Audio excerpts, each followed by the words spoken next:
ቀለበቷ ክፍል ወደ መውጫ በር አቅጣጫውን መራመድ ጀመረ።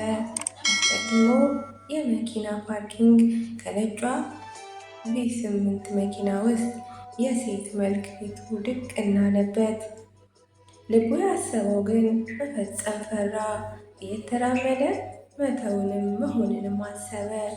ኮሪደሩን ለቆ ወደ ውጭ ሲወጣ ግን ለተጠራጠረው እውነተኛ ብቸኛ የሚረዳው ፍንጭ ጋር ለመድረስ ድፍረትን በቅጽበት ሸምቶ ከሆስፒታሉ ለቆ እንዲወጣ ከሚረዳው አቅጣጫው መንገድ ቀይሮ ከወደ ፓርኪንግ ቀድሞ በሄደበት መንገድ መራመድ ጀመረ።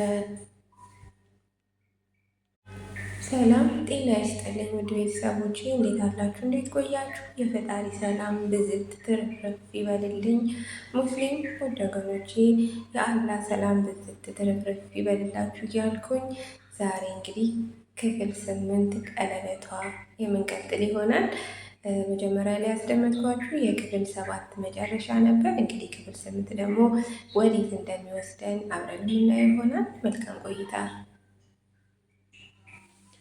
ጭጋጉ ሲጀምር ከለበሰው ነጭ መልክ ላይ ሌላ ጥቁር ድሪቶ ደርቦበታል። በቀሉት መብራቶች አቀርቅሮ እየተጓዘ ነው። ቅድም በድንጋጤ ሮጦ ከተደበቀበት የብሎኮቹ መሃል ደረሰ። ነጯ ቪ8 በአይኑ ፈለጋት። ከቦታው እንደቆመች ነው።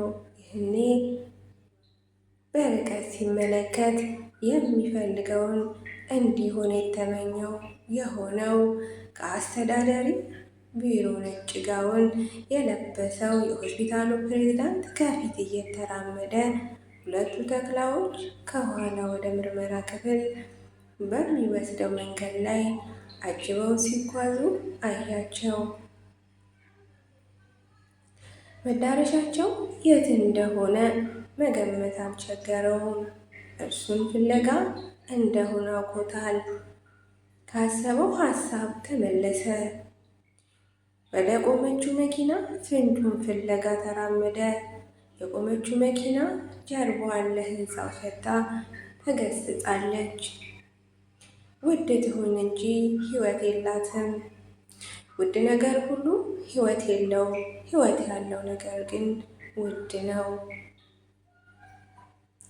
ከጀርባዋ እየተንፏቀቀች ከቆመችበት ደረሰ። በጀርባዋ በኩል ከመኪናው ውስጥ በርቀት ያያትን ሴት ለማየት ሞከረ።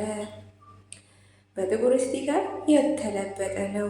ከውስጥ ሆኖ ሊያየው የፈለገው ውጭውን ሊያየው እንጂ ከውጭ ወደ ውስጥ አይታይም። ወደ በሩ በድፍረት ተጠጋ።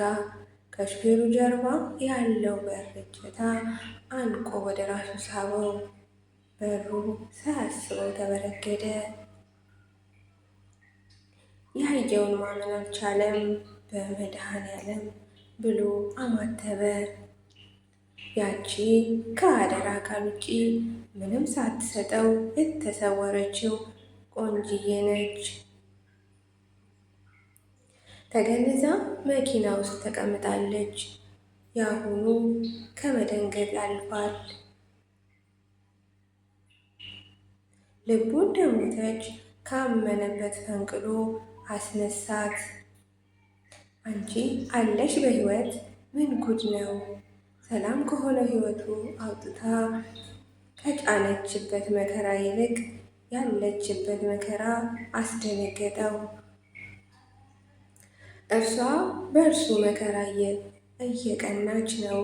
ቅድም ውጤት ከሚጠብቁ ሰዎች በመከራቸው እንደ ቀና አሰበና ተመስገን አለ።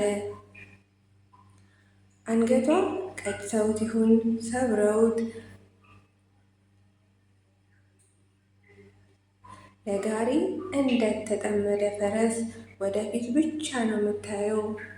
አይኖቿ በመከራ ወደ እሱ ዞር አደረገች። ከደነገጠችበት ተመልሳ የአደራ ቃሏ ሰው እንደሆነ ስታቅ ምንም ሳትል እንባ ከዓይኖቿ በቅጽበት ዱብ ዱብ ማለት ጀመረ። የቀላው መልኳ የለም፣ ጠቁራለች። እጁን አጥብቃ ያዘችበት። እጇ አሁንም ራሱን መሰከም ሳይችል ከታፏ ላይ ተዘረረ። ምን አድርገውሽ ነው? ምን ሆነሽ ነው? ወይኔ አደራ ስትለው በለውሳት ያክል የሰማው ድምጿ ልሳኑ የለም። አንጀቱ ተላወሰ። ከሄዱበት እንዳይመለሱ እየፈራ ቀና ብሎ የሚመጡበትን አቅጣጫ በመሃል እየሰረቀ ይከታተላል። ሊያንቀሳቅሳት ሞከረ። ሰውነቷ በድን ነው፣ አልቻለም። ነፍሱ ተጨነቀች። ብታወራ ናፈቀ። እንዴት ምን እንደሆነች። ስለ ቀለበቱ የሆነ ነገር ብትለው ውስጡ ፈለገ፣ ግን አትችልም። እነዚያ አውሬዎች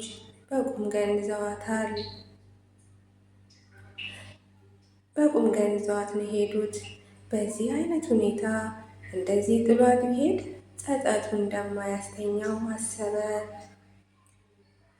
ያያት ቀን ሳይረዳት እንደተሰወረችበት ዛሬም እንዳይደገም ሀሳብ በጭንቅላቱ ያመላልስ ጀመር።